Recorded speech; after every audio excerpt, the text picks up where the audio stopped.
Ang ayaw malaman at ayaw alamin ng lahat ng mga Michael Jordan fan. Parang ganito lang kasi yan mga idol, no?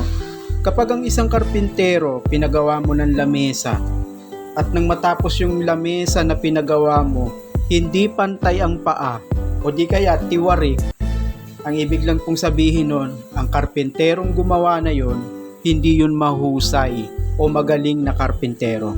Dahil ang isang tunay na karpintero, ang mahusay at magaling, ginagamitan niya yan ng metro. Lahat ng anggulo, pinipitikan niya ng sukat yan para pagka natapos yung lamesang ginawa niya, pantay at eksakto. Ganon din naman kapag ang pag-uusapan tungkol kay NBA GOAT LeBron James at tungkol kay Michael Jordan. Marapat lamang talaga na dapat alam mo lahat. Lalo na kung ang argumento na sinasabi ng iba ay tungkol sa championship ring ang pag-uusapan. Dapat alam mo ang dahilan at dapat alam mo ang buong istorya.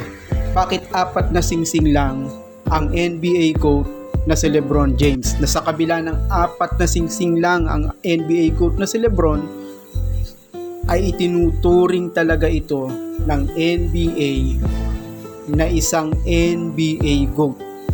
Samantalang si Michael Jordan naman ay may 6 na singsing, subalit hindi ito ikinukonsidera ng NBA na GOAT. Lalo na ang isang Michael Jordan, alam naman nating kaya lang naman nagkampiyon dahil malakas ang kanyang kupunan.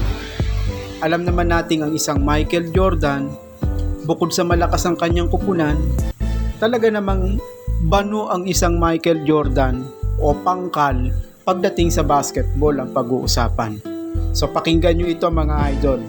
Isa itong napakagandang argumento na dapat alam ng lahat ng mga Michael Jordan fan. Bakit si LeBron James ang totoong NBA GOAT at hindi ang bano na si Michael Jordan? LeBron is so great. I refuse to get into the GOAT debate. I don't care. They didn't play against each other. I do not care. What makes him great is the fact that he's done it now for 21 years at the highest level.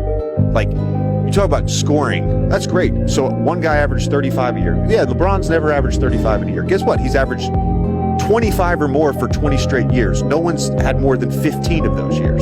Like, that to me is, he's a scorer. But again, it looks differently. He plays differently.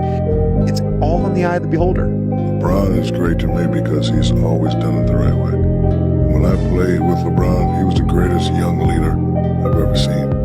Winning a championship in 3 different organizations, to me, is more impressive than going to Cincinnati. That's how I feel. When you watch Last Dance, bro, this is what I got out of that. I got Michael Jordan being obviously the best player on the planet. He had the greatest basketball coach of all time for his whole career. He had Phil Jackson for what, all 6 rings, correct? For LeBron, who's the best coach LeBron ever had? Eric Spoelstra, who's a great coach. Yeah, I'm not saying Eric Spoelstra ain't a great coach, but for him to go win one there, win one in Cleveland, he's the head coach, the best player, the team captain, the GM, damn near part owner of Cleveland when he really feel like it. And then to go to LA and once he got that LA ring, for me it was like, bro, you got 3 different rings in 3 different situations with 3 different cores. It's the most impressive shit in my opinion. Great naman si Michael Jordan mga lodi. Kahit bano at pangkal si Michael Jordan, naka-6 na championship ring siya sa tulong at pagbuhat sa kanya ni Scottie Pippen. Pero hindi ibig sabihin greatest player of all time siya, kagaya ng greatest player of all time ng NBA na si LeBron James.